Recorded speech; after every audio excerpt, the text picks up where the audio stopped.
Министер, добар ден, благодарам за времето што го одвоивте. Благодарам. Да разговараме за проблемот што се појави со транспортерите. Кажете ми што се последните информации со кои што располагате, што се случува во Брисел на ова прашање? Почнавме диалог со Европската комисија, во кој што во рамки на новата визна стратегија, која што ја представи подпредседателката на Европската комисија, треба да се изнајде решението за превозниците. Контурите се јасни, а тоа е дека со новата визна стратегија превозниците се признати првпат како професионалци, до сега не беа во таа категорија. И сега има неколку опции кои што се разгледуваат. Едната опција е секоја земја членка на Шенген зоната да издава посебни визи, на тој начин да се бројат деновите само во таа земја, што во суштина го решава проблемот. Во овој момент само Швајцарија го прави тоа. Втората опција е да има целосно изземање како што е за пилотите и за машиновозачите. И третата опција е некој хибрид помеѓу првата и втората, а тоа е да се сметаат како прекогранични работници, односно дека често мора да ја менуваат границата. Околу овие три модалитети сега се изнаоѓаат решенија. Имаше 3 состаноци, еден беше на политичко ниво, 2 беа на техничко ниво, на 20 има повторно на техничко, односно на експертско ниво, да бидам попрецизен, и очекувам дека ќе се најде решението. Она што е знак на добра волја, сега зборувам за Македонија, е дека примената на ЕС системот ќе се одложи до крајот на септември месец. Дали тоа значи дека сите држави ќе се сложат или повторно станува збор за индивидуално, една држава може да се согласи, друга не?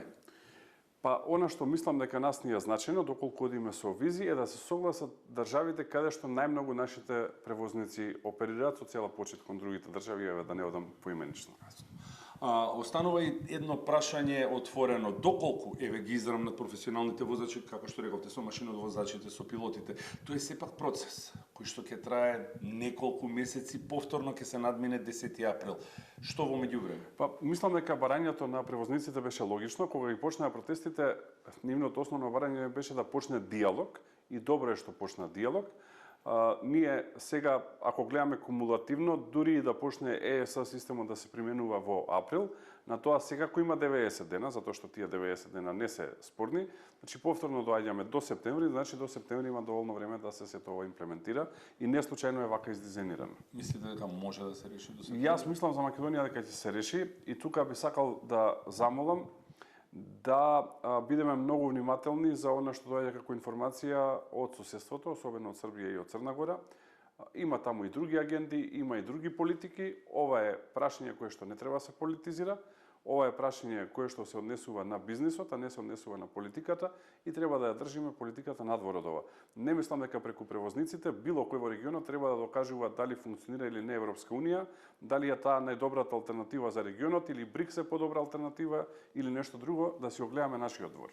Зошто се чека еве до последен момент, до 10 април? Дали станува збор за институционален пропуст? Дали станува збор за пропуст во Брисел, кај нас, кај превозниците, кај бизнисот?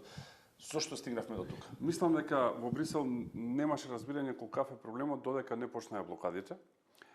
Инаку ние минатата година 4 пати на седница на влада сме разговарале за ова и сме го властувале Министерството за надворешни работи и надворешна трговија да комуницира поднос на ова прашање, а во декември месец јас лично во Брисел и со комесарот за транспорт Цици Костас и со двете директорки на двата оддели во Европската унија кои што се однесуваат на транспорт и мобилност, имав жестоки дискусии, обидувајќи се да ги убедам и да им образложам што ќе се случи, но верувајте, додека не се случи блокадата, не беа свесни за кои размери зборуваме.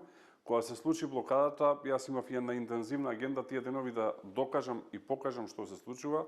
Комунициравме со грчкиот министер за транспорт, со бугарскиот вице-премиер и министер за транспорт, отидов во Хрватска на нивна покана кај вице-премиерот и министер за транспорт и кај претседателот на Стопанска комора, затоа што едноставно сватија дека и нивните економии ќе замрзнат, затоа што се директно погодени, и од тогаш веќе се сваќа проблемот сериозно. Жал ми е што мораше на тој начин да се крене проблемот и на тој начин да се постигне видливост на проблемот, но подобро така, отколку да останеше нерешен проблемот. Лобираме, идеме индивидуално, вие како министер, Македонија како држава лобирали меѓу државите од Европска унија за некако да се издействува, барем за нас поволно решение? За нас е најдобро да се реши цел регион, но второто најдобро решение е да се реши за Македонија.